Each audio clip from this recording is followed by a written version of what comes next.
मेरे केशव है, ये 25 सितंबर 2019 को मेरी दोस्त ने आई, तो मुझे लगा जब ये मेरा बालक है तो ये अनपढ़ तो नहीं रहेगा ना, 1 साल। आजकल भक्ति का तो पता नहीं, मगर अंधभक्ति भारत की सबसे बड़ी समस्या बन चुकी है। और इनमें आते हैं सबसे पहले इंटरनेट भक्ति करने वाले लोग जो मंदिर भी जाते हैं इंस्टाग्राम स्टोरी डालने के लिए या फिर सोशल मीडिया पर फ्लेक्स करने के लिए। फिर आते हैं ये लोग जिनकी भक्ति सिर्फ रील्स में देखने को मिलती है। और ना सिर्फ ये लोग अंधभक्ति करते हैं बल्कि अपने भगवान का पूरी दुनिया में मजाक बनवाते हैं, क्योंकि सोशल मीडिया पर डाली हुई वीडियोस वर्ल्ड वाइड जाती है।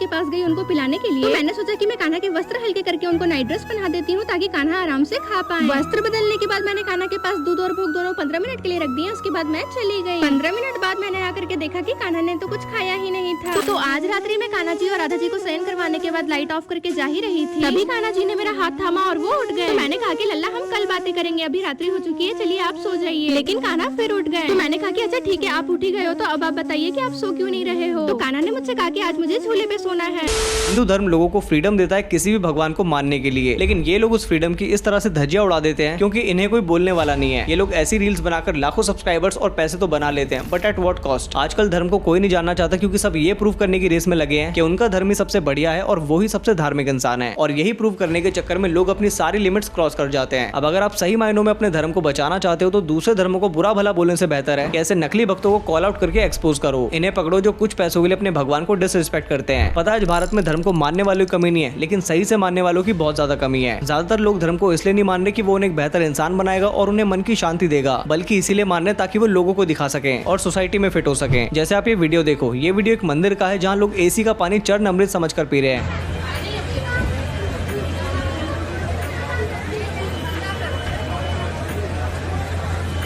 दीदी ये एसी का पानी है, ये चरणों का पानी नहीं है ठाकुर जी के।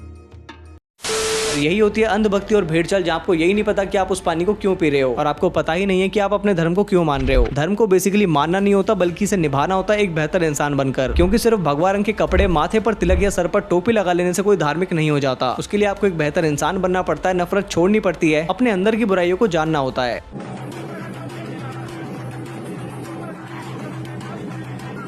भारत में अंधभक्ति बढ़ने का एक और सबसे बड़ा रीजन है डर। लोग अपने भगवान को मानते कम है और उनसे डरते ज्यादा हैं, और ये चीज लोगों को कोई भी सवाल करने से रोकती है। कुछ लोग डेली पूजा करते हैं, डेली नमाज पढ़ते हैं क्योंकि उन्हें नरक नहीं जाना। कुछ लोग गरीबों की मदद सिर्फ इस इंटेंशन से करते हैं कि आज मैंने इस गरीब की मदद किया तो कल को भगवान मेरा भला करेगा, और इसे भक्ति तो बिल्कुल नहीं कहते। इसीलिए श्री कृष्ण कहते हैं कर्म कर, फल की चिंता मत कर। मेन दिक्कत यह है कि लोग अपने धर्म की कमियों को कॉल आउट करने की बजाय डिफेंसिव हो जाते हैं और डिफेंड करने के लिए दूसरे धर्मों की कमियों को हाईलाइट करते हैं कि देखो तुम्हारे धर्म में भी तो ये गलत चीजें होती है। अब जो एक्चुअल धर्म है वो ये सिखाता है कि आप अपने अंदर की स्पिरिचुअलिटी को जानो, हर चीज पे सवाल करो और हर चीज के पीछे का रीजन जानो। लेकिन आज के टाइम में अगर कोई भी धर्म पे सवाल करता है या बाकी धर्मों की भी इज्जत करता है तो उसे anti national, anti Hindu, anti Muslim और नास्तिक बोल दिया जाता है। देखो जिसने भी एक्चुअल धर्म को पढ़ा है, राम को समझा या इस्लाम को समझा है, वो गली गली जाकर हल्ला नहीं मचाते और ना ही वो किसी दूसरे धर्म को गाली देते हैं, क्योंकि ज्ञान हमेशा शांत होता है और अज्ञानता सबसे ज्यादा शोर मचाती है। ज्ञान सारे अंधविश्वासों के परे होता है और वैसे भी सच्ची भक्ति को किसी दिखावे या किसी के वैलिडेशन की जरूरत नहीं पड़ती। और अगर आप सबसे वैलिडेशन सीख कर रहे हो तो आप भक्त तो नहीं हो। अब इस वीडियो में देखो, कुछ लोग भगवा रंग के टिश्यू पेपर देखकर इतने आक्रामक हो जाते हैं और स्टाफ को उल्टा सीधा बोलने लगते हैं, लेकिन वही लोग ऐसे मुद्दों पर कोई एक्शन नहीं लेते जहां एक्चुअल जरूरत है।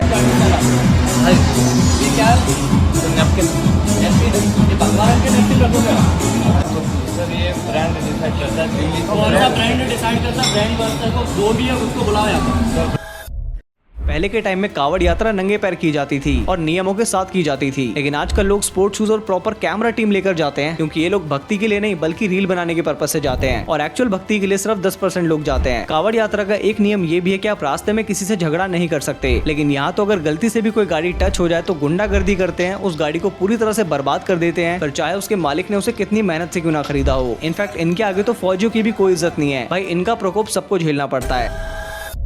कुछ लोग तो रील बनाने के लिए 150 लीटर जल, 200 लीटर जल वाली कावड़ उठा के दिखाते हैं और जब ये उनसे उठती नहीं है तो उसे वहीं रोड पर छोड़कर चले जाते हैं। तो आजकल इंटरनेट भक्ति का दौर है और इससे असली धर्म का कोई ताल्लुक नहीं। इंडिया में डिफरेंट आइडियोलॉजीज या डिफरेंट कल्चर्स की तो कभी लड़ाई ही नहीं थी, बल्कि हर कोई अपनी आइडियोलॉजी और अपने कल्चर को सुपीरियर समझकर दूसरों पर थोपने में लगा है, जिस वजह से सारी दिक्कतें आती हैं। तो ऐसी अंधभक्ति से बचने के लिए अपने धर्म को समझो, अपने स्क्रिप्चर्स को पढ़ो, ताकि ऐसे पाखंड से खुद को बचा सको। अब इस वीडियो से मेरा इंटेंशन किसी को हर्ट करना बिल्कुल नहीं था। बाकी वीडियो पसंद आई तो लाइक, शेयर, सब्सक्राइब कर लेना और कमेंट करना मत भूलना। मिलते हैं नेक्स्ट वीडियो में।